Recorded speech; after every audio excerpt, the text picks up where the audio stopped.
جو ہے اپنے بیان سے لوگوں کو نصیب فرمائے. اللهم صل على محمد وآل محمد. اللهم صل على محمد وآل محمد. اللهم صل على محمد وآل محمد.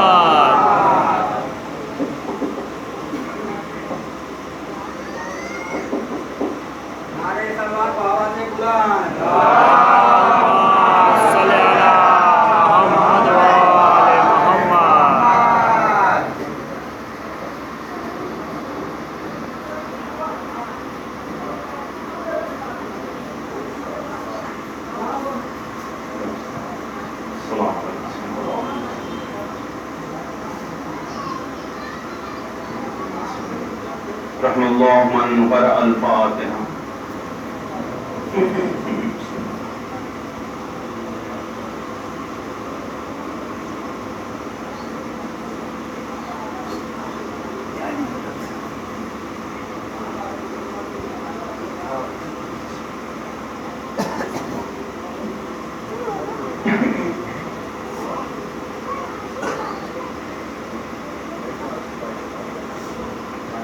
ما شاء الله لا قوة إلا بالله العلي العظيم. أعوذ بالله من الشيطان الرجيم. بسم الله الرحمن الرحيم. الحمد لله رب العالمين.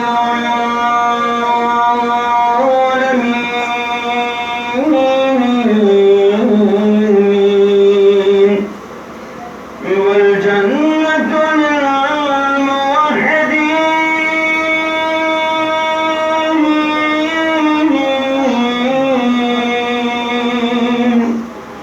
والنار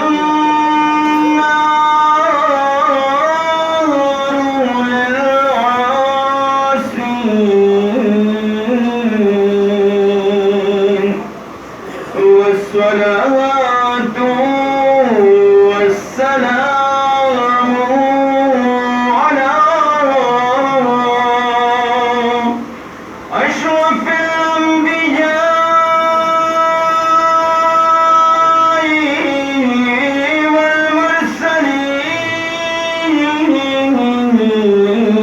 والمرسلين وخاتم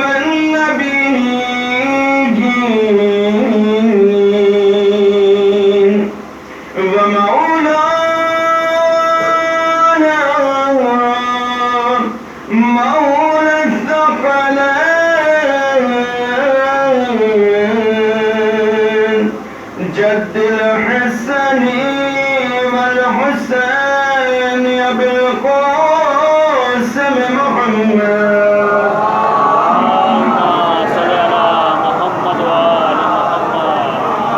وآله الطيبين الطاهرين المعصومين المظلومين. ولعنة الله على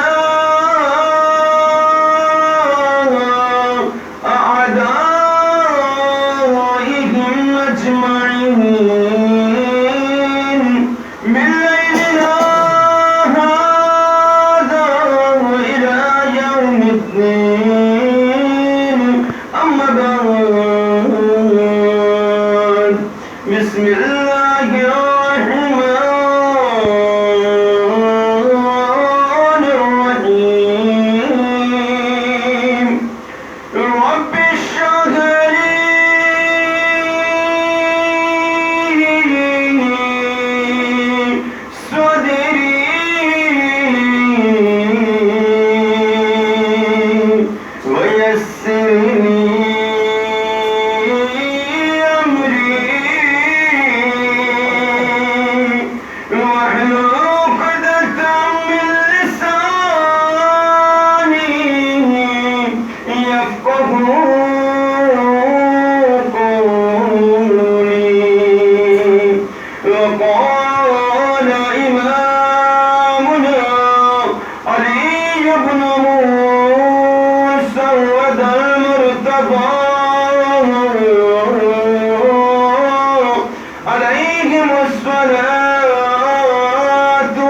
السلام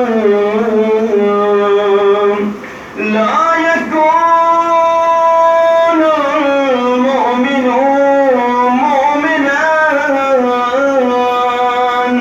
حتى تكون فيه ثلاث خصال سنة من ربه وسنة من نبيه وسنة من وليه صلوات پڑھتے محمد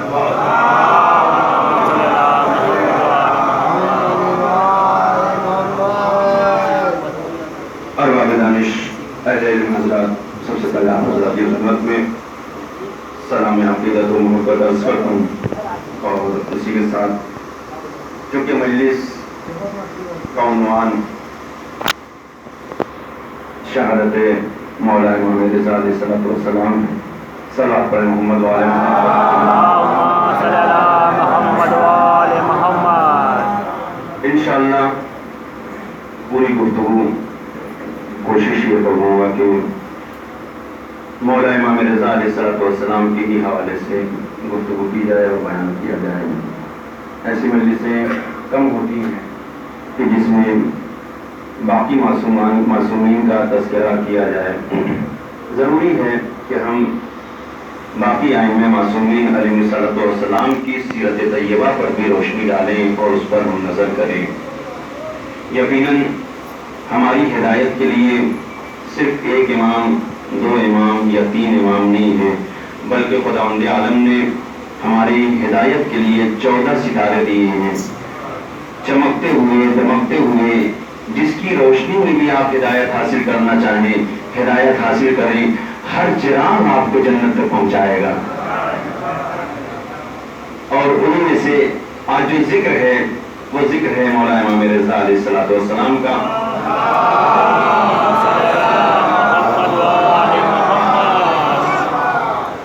یقیناً اس امام کا ذکر ہے کہ جسے امام رؤوف کہا جاتا ہے، سب سے زیادہ مہربان. اس امام کا تذکرہ ہے کہ جب ہم زیارت پڑھتے ہیں تو خصوصی طور پر یہ بھی ایک توفیق الہی ہے کہ ایک زیارت ہم امام حسین کی پڑھتے ہیں نماز کے بعد، اور ایک ان تمام زیارتوں میں سے جو زیارت ہوتی ہے مولا امام رضا علیہ السلام کی 5 وقت نمازوں میں ہم پڑھتے ہیں، اور ایک زیارت وقت کے امام کی خدمت میں ہوتی ہے. اتنی ہی اہمیت امام کی ہے کہ باقی اماموں کی زیارتوں کی تفصیل نہیں ملتی کہ ہر نماز کے بعد ان کی زیارت پڑھی جائے، لیکن جتنی تاکید امام رضا علیہ السلام کی زیارت کی ملتی ہے. آپ اسی سے اندازہ لگائیں امام علیہ السلام کی اہمیت اور ان کی فضیلت اور ان کی عظمت. خود امام رؤوف ہے. میں سرسری طور پر اپنے چھوٹے بھائیوں کے لیے اب یہیں سے میں بات کو شروع کرتا ہوا آگے بڑھوں کہ جب ہم زیارت پڑھتے ہیں تو ہم زیارت کے جو جملے پڑھتے ہیں اس پہ اگر غور کریں تو یقیناً جو صفات اور جو القاب خداوند عالم کی طرف سے رسول کی زبانی اور معصومین کی زبانی امام رضا علیہ السلام کو عطا ہوئے ہیں، وہ یقیناً ہمارے لیے ایک ہدایت ہے، چراغ ہے کہ جو روشنی ہے کہ جو پوری دنیا کو روشنی پہنچا رہی. سب سے پہلے ہم کہتے ہیں امام الانس والجان. آپ صرف انسانوں کے بھی امام نہیں ہیں بلکہ جناتوں کے بھی امام ہیں. جتنے بھی امام ہیں کوئی صرف انسانوں کے لیے امام یہ نہیں بنایا گیا ہے بلکہ جتنی بھی موجودات ہیں ان کی امامت ان تمام چیزوں پر ہے. اس جملے کو ہمارے استاد بہت اچھے طریقے سے بیان فرماتے ہیں. وہ کہتے ہیں کہ پیغمبر اسلام کو خداوند عالم نے رحمت للعالمین قرار دیا. پیغمبر اسلام کو رحمت للعالمین قرار دیا، سارے عالمین کے لیے رحمت قرار دیا. صرف اس دنیا کے لیے رحمت للعالمین نہیں ہے بلکہ اس دنیا کے لیے، اس دنیا کے علاوہ جتنی بھی دنیا تصور کی جا سکتی ہے، جتنے بھی خلائق کو تسلیم کیا جا سکتا ہے، جتنے بھی عالم کو تصور کیا جا سکتا ہے، ایک عالم تو نہیں، خداوند عالم نے نہ جانے کتنے عالم خلق کیے ہیں. اس پر بھی بحث کرنے کی ضرورت ہے، بات کرنے کی ضرورت ہے، لیکن خداوند عالم نے اپنی خلقت کے جتنے بھی نمونے پیش کیے ہیں، جتنے بھی عالم ہے، پیغمبر اسلام کو تمام عالمین کا رحمت بنایا ہے، سب کے لیے رحمت قرار دیا ہے۔ اسی طریقے سے جس طریقے سے پیغمبر اسلام سارے عالمین کے لیے رحمت ہے، اسی طریقے سے ائمہ معصومین علیہ الصلوۃ والسلام سارے عالمین کے لیے امام قرار پاتے ہیں۔ صلوات پڑھیں محمد کیا آپ انہی کے نائب ہیں؟